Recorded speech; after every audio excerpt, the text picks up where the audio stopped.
Bismillahirrahmanirrahim. Assalamualaikum warahmatullahi wabarakatuh.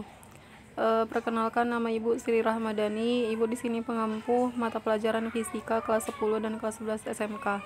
Nah, kelas 10 SMA juga ya. Nah, langsung aja ya, di sini kita pengukuran besaran fisis dan angka penting. Nah, ini ada kompetensi dasarnya. Kompetensi dasar kita pada materi ini adalah menerapkan prinsip-prinsip pengukuran besaran fisis, ketepatan, ketelitian, dan angka penting, serta notasi ilmiah. Nah, apa aja sih yang dimaksud dengan semua itu nanti akan kita bahas. Nah, ini ada IPK, indeks, maksudnya indikator pencapaian kompetensi. Nah, pertama ada mendeskripsikan perbedaan besaran pokok dengan besaran turunan. Jadi kalau misalnya udah beres materi ini, kalian harus bisa ibu tanya, dan kalian harus bisa jawab. Kalau misalnya ibu tanya, coba sebutkan dan jelaskan perbedaan besaran pokok dengan besaran turunan. Jadi kalian harus tahu bedanya apa ya. Terus menentukan satuan standar dari berbagai besaran fisis dalam satuan internasional, standar internasional ya. Jadi misalnya besaran panjang, satuan internasionalnya apa gitu ya. Jadi kalian harus bisa dan paham. Terus yang ketiga adalah menentukan hasil pengukuran dengan menggunakan alat ukur panjang, massa, waktu, listrik, dan lainnya ya. Pokoknya nanti ada beberapa alat ukur. Terus yang berikutnya adalah menafsirkan hasil pengukuran suatu besaran fisis berdasarkan ketelitiannya. Misalnya alat ukur panjang, mistar. Nah, kalian harus tahu ketelitiannya berapa. Nanti ibu ajarin cara melihat ketelitiannya ya. Terus yang terakhir adalah mengubah penulisan angka penting sesuai penulisan notasi ilmiah. Nah, jadi di sini nanti akan kita bahas angka penting dan notasi ilmiah. Oke, selanjutnya di sini ada kompetensi keterampilannya, yaitu menyajikan hasil pengukuran besaran fisis berikut ketelitiannya dengan menggunakan peralatan dan teknik yang tepat, serta mengikuti kaidah angka penting untuk penyelidikan ilmiah. Nah, nanti di sini kita akan membahas lebih lanjut tentang jangka sorong dan mikrometer sekrup. Nah, gimana cara membaca jangka sorong? Sebelumnya udah pernah belum di SMP? Kalian melakukan percobaan membaca jangka sorong atau mikrometer sekrup. Nah, nanti di sini akan kita dalami ya dua alat ukur tersebut. Selanjutnya, tujuan pembelajarannya sudah pasti adalah menerapkan prinsip pengukuran besaran fisis dan menyajikan hasil pengukuran besaran fisis. Nah, oke, lanjut. Nah, sekarang di sini adalah persepsinya. Ini kita bisa lihat ya. Di sini ada kasus usai ibu-ibu mengamuk di Pasar Langsa, Disperindak turunkan tim untuk periksa timbangan pedagang. Nah, jadi akibat ada kasus seorang pedagang yang mencurangi pembelinya. Nah, maka Dinas Perindustrian dan Perdagangan itu menurunkan timnya ke pasar untuk memeriksa timbangan pedagangnya. Nah, kasusnya kayak gini nih.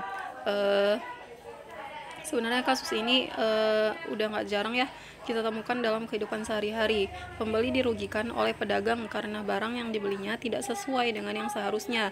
Kecurangan yang dilakukan oleh pedagang adalah dengan cara mengubah atau merekayasa neraca yang digunakannya, menunjukkan berat oleh neraca pedagang kurang dari berat yang seharusnya.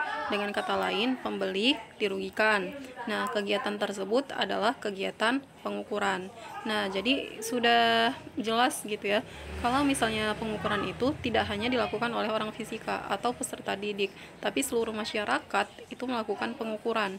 Bahkan kita harus tahu dan paham cara melakukan pengukuran atau setidaknya membaca hasil ukur tersebut sudah. Nah, kasusnya seperti ini. Misalnya nih, jika pembelinya tidak merasa curiga atau merasa aman-aman aja gitu kan ya, nah maka dia tidak akan tahu gitu kalau misalnya yang dia beli itu berkurang gitu atau dirugikan. Tapi sebenarnya bisa aja sih kita takar ya nggak, sebanyak 1 kilo itu segimana gitu ya. Nah, kalau misalnya udah merasa firasat kayak gitu, kalian bisa ukur kembali atau timbang kembali dengan timbangan yang lain gitu, atau di rumah punya timbangan kalian timbang sendiri. Nah, hasilnya adalah kalau kalian tahu itu merasa dicurangi, kalian dirugikan, nah kalian dapat ilmu, berarti kan ya dapat informasi kalau jangan membeli lagi ke sana. Atau misalnya kalian boleh ingatkan pedagangnya, kasih tahu kalau misalnya itu salah, atau mungkin bapaknya nggak tahu kalau itu kurang timbangannya rusak gitu ya. Jadi kalian boleh mengingatkannya. Nah, otomatis kan pahalanya akan lebih banyak berlimpah untuk kalian gitu ya. Udah. Nah, oke, lanjut. Nah, di sini ada besaran dan satuan. Sebenarnya materi ini sudah kalian dapatkan di SMP, ya nggak? Sampai kalian udah paham banget sama materi ini. Nah, besaran itu ada dua sebenarnya, yaitu besaran pokok dan besaran turunan. Nah, pertama kita bahas dulu besaran pokok ya. Nah, besaran pokok itu adalah besaran yang telah ditentukan oleh ilmuwan ya. Nah, itu jumlahnya ada 7, nggak lebih dari sini ya, nggak dan nggak kurang. Nah, pasti 7 ini, yaitu ada panjang, massa, waktu, kuat arus, suhu, jumlah zat, intensitas cahaya. Satuannya adalah meter, kilogram, sekon, ampere, kelvin, mol, kandela. Dan lambangnya yaitu L untuk panjang, M untuk massa, T untuk waktu, dan ke bawahnya ya. Nah, yang ini dibacanya adalah theta. Boleh deh ibu bacain. Kuat arus itu I, suhu itu theta, jumlah zat itu N, dan J adalah intensitas cahaya. Sudah. Nah, ini satuannya ini adalah satuan internasional ya. Sebenarnya satuan meter, satuan panjang lainnya ada ya, misal sentimeter, kilometer. Nah, tapi kalau standar internasional, satuan panjang itu adalah meter. Satuan internasional, standar internasional dari massa itu adalah kilogram, waktu itu adalah sekon gitu ya. Nah, jadi yang ini semua, yang ini itu adalah standar internasional. Sudah. Nah, harapan ibu kalian semua tanpa terkecuali sudah paham dan sudah hafal mati pokoknya tentang besaran pokok ya. Gimana kalau misalnya kalian belum hafal? Nah, ibu punya trik untuk menghafal dari besaran pokok. Nah, kita kasih singkatan biar asik ya enggak. Nah, jadi kan kalian baru lulus SMP ya, masih ada yang namanya apa, jiwa apa bu, jiwa SMP kalian ya enggak, masih belum sepenuhnya jadi anak SMA gitu. Jadi kita ingatnya pakai jiwa SMP. Sudah. J itu adalah jumlah zat, dah. I itu adalah intensitas cahaya, W adalah waktu, A adalah arus listrik, S adalah suhu, M adalah massa, dan P adalah panjang. Paham ya? Nah, jadi kalau misalnya bangun tidur ditanya sama mama kalian, coba sebutkan besaran pokok beserta satuannya, kalian langsung paham, jiwa SMP. Pokoknya udah hafal ya kesana itu. Jadi semuanya harus paham jiwa SMP, nggak ada yang nggak paham. Paham ya? Ini gampang kan ya? Nah, gampang bu ya, bagus. Selanjutnya di sini ada, kita hapus dulu ya. Di sini ada besaran turunan. Apa sih besaran turunan? Besaran turunan adalah besaran yang diturunkan dari beberapa besaran pokok. Nah, beberapa dari besaran pokok artinya lebih dari satu besaran pokok, ya enggak? Nih di sini luas itu rumusnya panjang kali lebar atau panjang kali panjang, sama aja sebenarnya, mau itu lebar, mau itu panjang, mau itu tinggi. Itu kalau dia satuannya meter dan kawan-kawan, itu termasuk ke dalam besaran panjang. Paham ya? Nah, jadi ibu bikin di sini luas sama dengan panjang kali panjang. Artinya dia dimensinya L pangkat 2. Ingat ya, dimensi untuk panjang tadi long itu adalah L. Nah, maka L kali L sama dengan L pangkat 2. Nah, volume juga panjang kali panjang kali panjang, ya enggak? Panjang kali lebar kali tinggi. Nah, ketiga-tiganya itu satuannya adalah meter. Nah, otomatis berarti dimensinya L pangkat 3. Nah, kecepatan panjang dibagi waktu. Kenapa sih bu panjang lagi? Iya nak, karena jarak itu satuannya adalah meter, ya enggak, atau kilometer boleh, pokoknya yang dia satu spesies sama meter. Nah, pokoknya satuannya meter dan kawan-kawannya teman spesiesnya itu termasuk ke besaran panjang. Jadi jarak itu juga panjang ya. Kita bikin panjang di sini supaya tadi ada di besaran pokok, dan emang ada ya enggak, jarak itu termasuk besaran panjang ya, biar memudahkan kalian paham gitu. Besaran turunan itu adalah besaran yang terdiri dari beberapa besaran pokok. Nah, ini panjang dibagi waktu. Waktu itu juga besaran pokok kan ya. Nah, jadi dari panjang dan waktu dibagikan mereka berdua, hasilnya adalah kecepatan. Dimensinya LT pangkat min 1. Kenapa T pangkat min 1? Karena di awalnya kan T-nya di bawah ya. L per T. Nah, tapi di sini nggak ada pernya, tapi T-nya pangkat min 1. Iya, di bawah naik ke atas, jadi pangkatnya berubah juga. Jadi pangkat min 1 dan percepatan dan seterusnya ya. Terus selanjutnya adalah notasi ilmiah. Notasi ilmiah adalah cara penulisan hasil pengukuran dalam bentuk 10 berpangkat. Nah, di sini maksudnya adalah nih, jadi ini udah rumus bakunya dari sana ya. A ini adalah bilangan pokoknya, yang B ini adalah bilangan pangkatnya, sudah.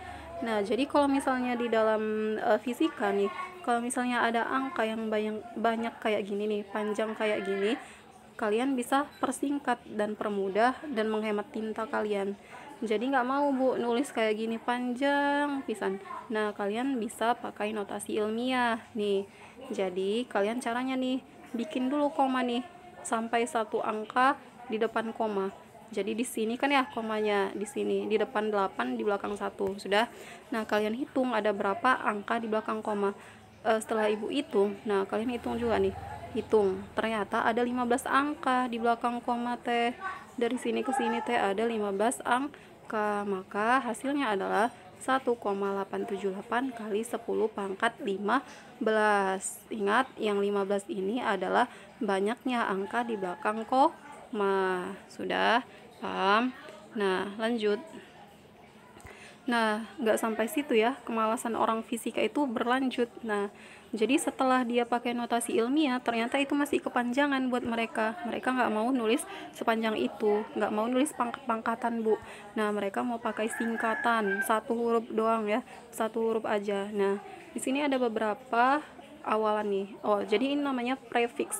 Prefix itu adalah awalan yang dapat diaplikasikan ke dalam satuan internasional atau standar internasional untuk membentuk sebuah satuan yang menandakan kelipatan dari satuan tersebut. Nah, misalnya ukuran bakteri adalah sebesar 2 nanometer.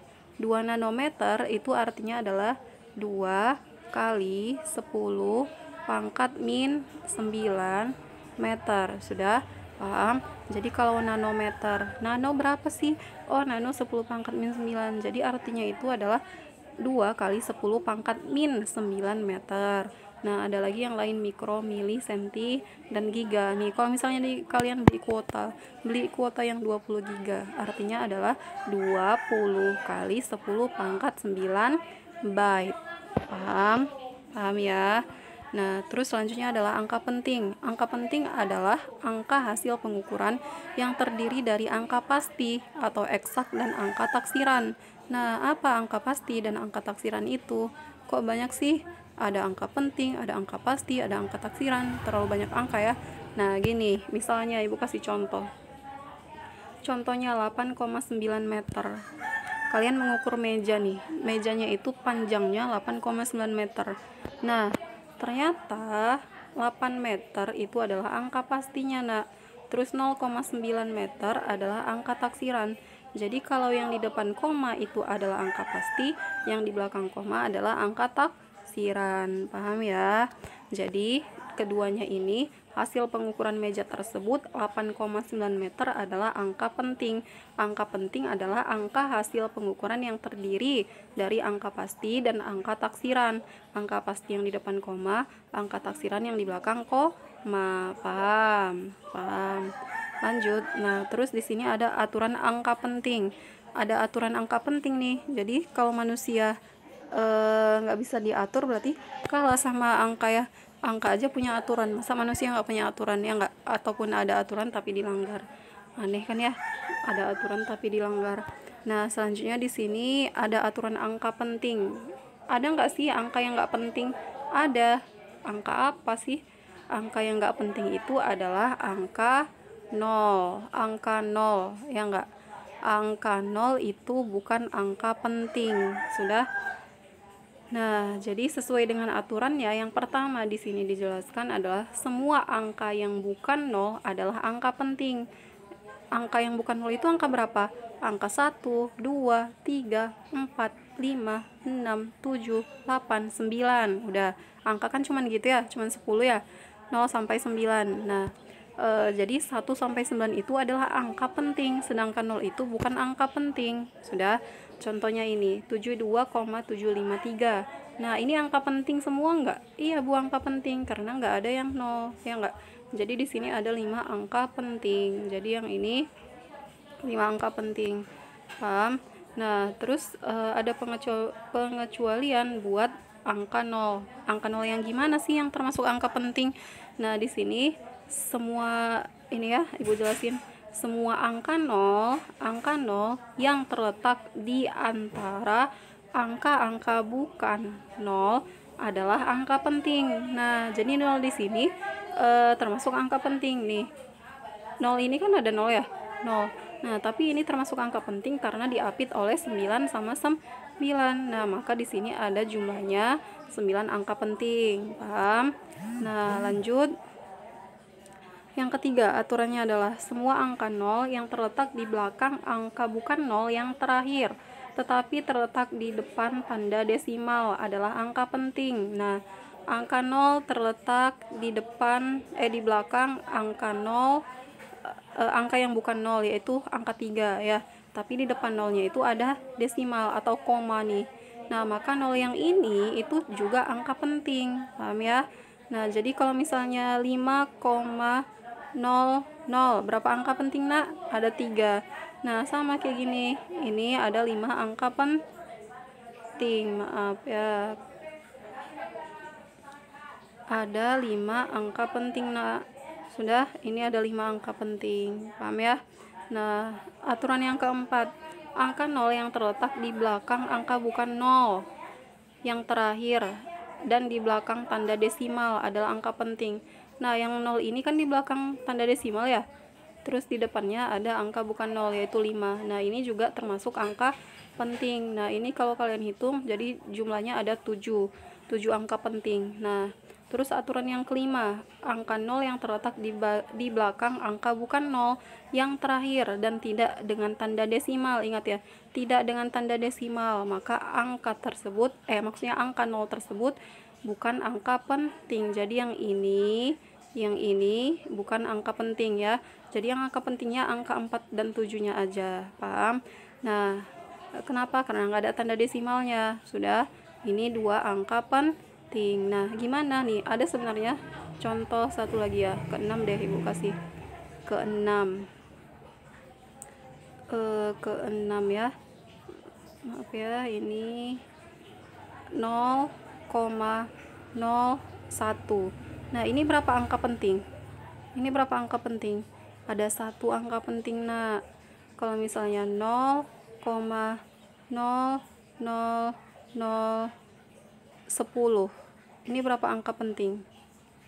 Ini 2 angka penting ya, 2 angka penting. Nah, jadi yang angka penting itu yang ini aja nih. Yang ini. Yang ininya enggak ada di aturannya, ya enggak. Tapi kalau yang ini ada. Nomor berapa? Nomor ini nih.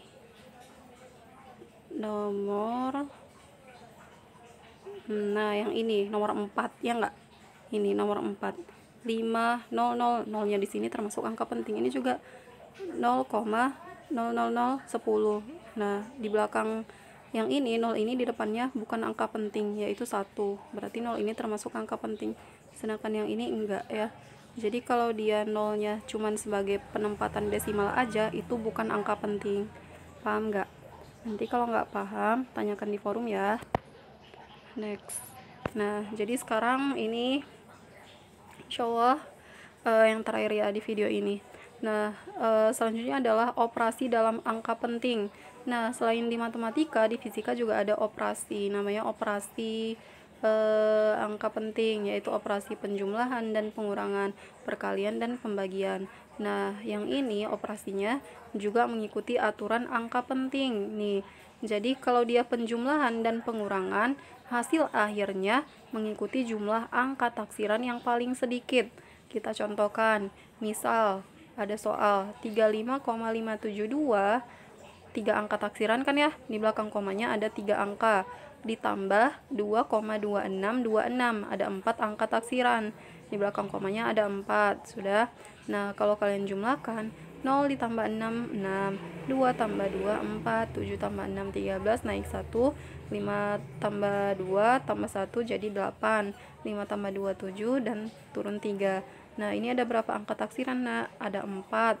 Nah, sesuai aturan angka penting, maka harus mengikuti angka taksiran yang paling kecil atau yang paling sedikit, yaitu yang ini nih, 3 angka taksiran. Maka yang hasilnya ini tadi, ini nggak boleh nih. Kalau sesuai aturan angka penting, harus 3 angka taksiran yang paling sedikit. Maka hasilnya adalah ini.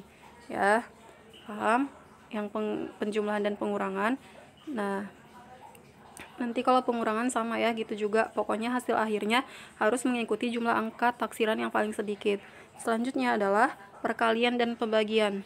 Nah, jadi hasil akhir, aturannya di sini adalah hasil akhir mengikuti jumlah angka penting yang paling sedikit. Nah, jadi kalau pada penjumlahan dan pengurangan itu berdasarkan angka taksiran, sedangkan pada perkalian dan pembagian itu berdasarkan angka penting. Sudah? Nah, contohnya di sini. 34,452 itu berapa angka penting? Ada 5 angka penting. Dikali 0,20 itu berapa angka penting? 2 angka penting. Ingat ya, ini aturan yang nomor 4. Ini aturan nomor 4, ini aturan nomor 1 ya. Jadi yang termasuk angka penting di sini cuman 0 yang di belakang 2 aja. Sedangkan yang di depan koma itu enggak angka penting ya. Jadi untuk ini 2 angka penting. Paham ya? Nah, dikalikan hasilnya adalah ini. Kalau kalian nggak percaya, hitung aja sendiri ya di rumah. Nah, hasilnya adalah 6,890040. Nah, ternyata ini adalah 6 angka penting. Ya enggak? 6 angka penting. Nah, ini boleh nggak kita pakai? Nggak boleh. Kalau sesuai aturan angka penting, harus mengikuti jumlah angka penting yang paling sedikit. Nah, maka jumlah angka penting yang paling sedikit adalah 2 angka penting. Nah, maka hasil akhirnya adalah 6,9, yaitu 2 angka penting. Begitu. Nah, selanjutnya mungkin akan latihan dulu ya. Kalau misalnya kalian ini videonya belum paham, kalian boleh tanyakan di forum ya. Nanti akan dijelaskan sampai kalian ngerti. Sudah? Nah, mungkin sekian yang bisa Ibu sampaikan. Semoga bermanfaat. Dan jangan lupa sering latihan ya. Jangan malu bertanya. Assalamualaikum warahmatullahi wabarakatuh.